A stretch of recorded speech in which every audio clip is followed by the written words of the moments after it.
When ancient man looked to the heavens for guidance from the gods, he noticed star patterns and began to document their movement across the heavens. The ancients believed that the earth was flat, but around 350 BC, Aristotle proved that the earth was round. Later, about 150 AD, Ptolemy presented the geocentric theory, the belief that the earth is stationary at the center of the universe, with the sun, moon, stars, and planets revolving around it in complex orbits. In the 1500s, Nicholas Copernicus of Poland presented the heliocentric theory, the belief that the earth revolves around the sun as it rotates on its axis. This aspect of astronomy evolved into an intricate study of planetary motion known as orbital mechanics. Today, orbital mechanics is applied to spaceflight and satellites that orbit the Earth or travel beyond our solar system.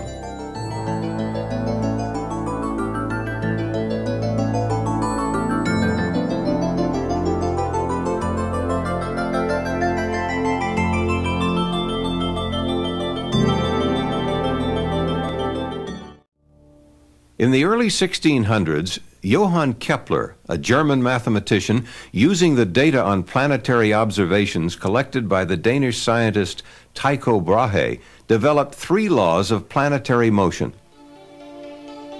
Kepler's first law states, all planets move in elliptical orbits with the Sun at one focus and the other focus empty.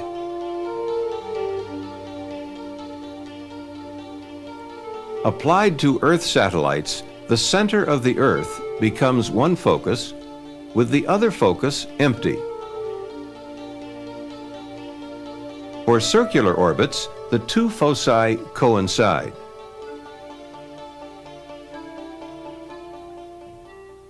Kepler's second law, the law of areas, states, the line joining the planet to the Sun sweeps over equal areas in equal time intervals.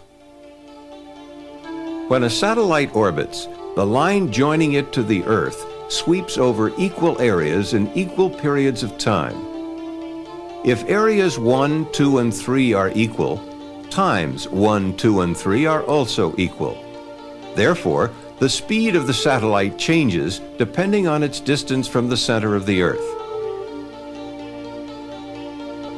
Is greatest at the point in the orbit closest to the Earth, called perigee, and is slowest at the point farthest from the Earth, called apogee.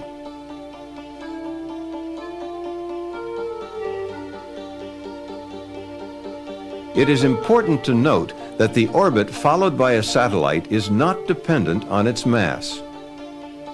A large, heavy satellite could be in the same orbit with a small, light one, each sweeping out equal areas in equal periods of time.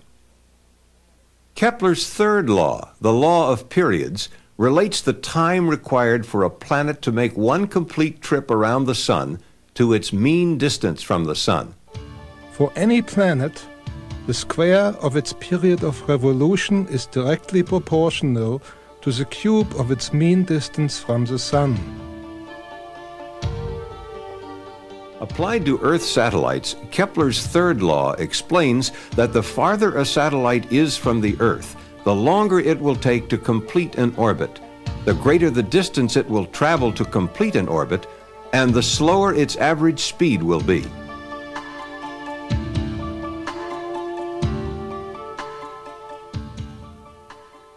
Isaac Newton, the father of classical mechanics, laid the groundwork for orbital mechanics. He combined the work of Kepler and others to formulate the law of universal gravitation and the 3 Newtonian laws of motion.